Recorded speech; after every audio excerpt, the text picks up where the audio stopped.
So when it comes to political candidates for president, you can learn a lot from what they say, what they advocate for, but sometimes you can learn even more from the money that got them into office in the first place. And for that reason, we've been breaking down the financing and donors of all of the candidates that we can for this Democratic primary nomination fight that we are launching into.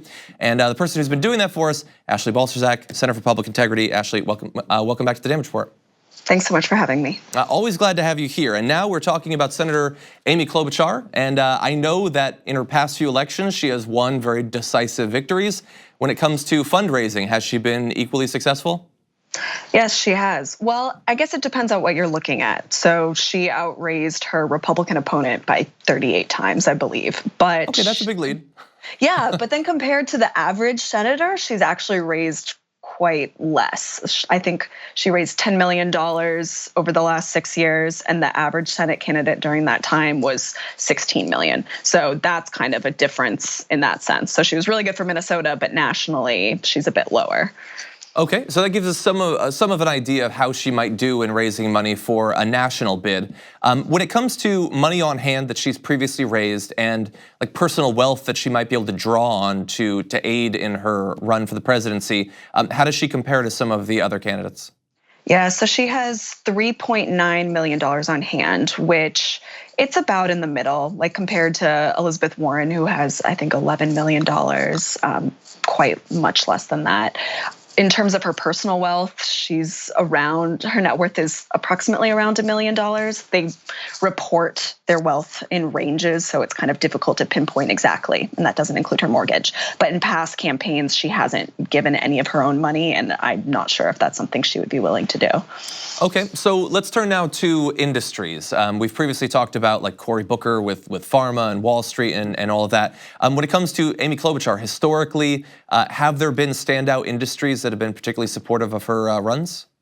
Yeah, so none as, I don't know if they're as controversial as what we were talking about with Cory Booker. She's really, really popular with lawyers and law firms, given that she was one in the past. Like one of her former law firms is one of her most popular donors. So that's interesting in terms of its PAC and its employees.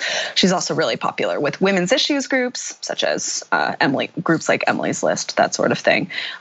She did get quite a bit of money from Wall Street, so that's similar to Cory Booker. And she's also very popular with leadership PACs. So other PACs of other lawmakers have given her quite a bit over time. Okay, so what about small donors? How does she compare to the rest of the field in her ability to generate smaller donations from regular people? Yeah. So her last campaign, she got about a quarter of her funds from small donors.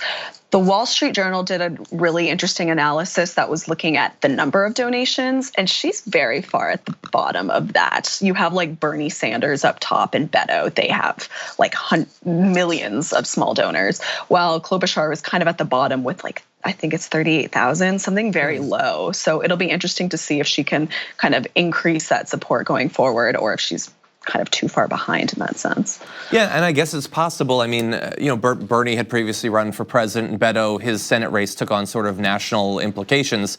Yeah, she doesn't come into this race necessarily with the sort of name recognition they have, but we do know that the DNC wants small donors to be an important sort of qualifying characteristic for getting on the debate stage. It'll be interesting to see if she's able to generate the sort of numbers that will allow her to end up, with some of the other the big dogs, I guess, in this race.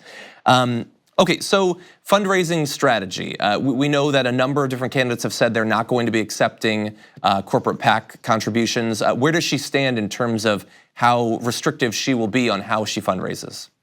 So she did say that she wasn't going to take corporate PAC money like a lot of the other big ones. She also did talk about campaign finance reform quite a bit in her announcement. So she kind of railed against Citizens United, the Supreme Court case that kind of started super PACs and corporate donations to outside groups.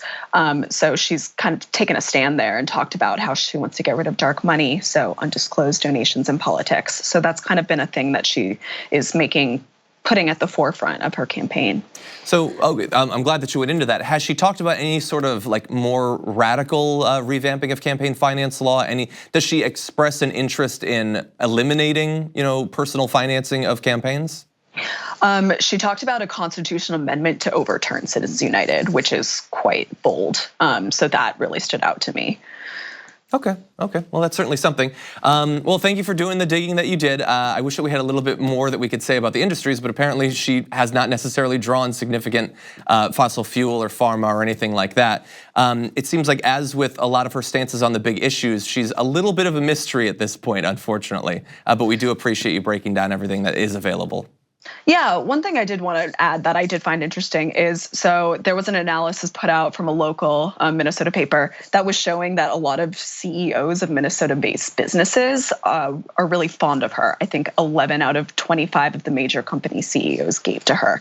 And a couple of them are normally Republican donors. So I think that really says something. You know how there are a lot of polls out there saying that she's kind of likable with both parties. And this is kind of an interesting look at that. Like, even Republican donors are giving her money. So it kind of shows that she can maybe go across the aisle in ways that others may not be able to. I don't know, that is interesting, because liked by both parties, I know what that normally means in practice, and it usually does have business connotations. So thank you for the last bit as well. Sure. Ashley Balcerzak, federal politics reporter for the Center for Public Integrity. We always appreciate your work. Thanks again. Thanks for having me.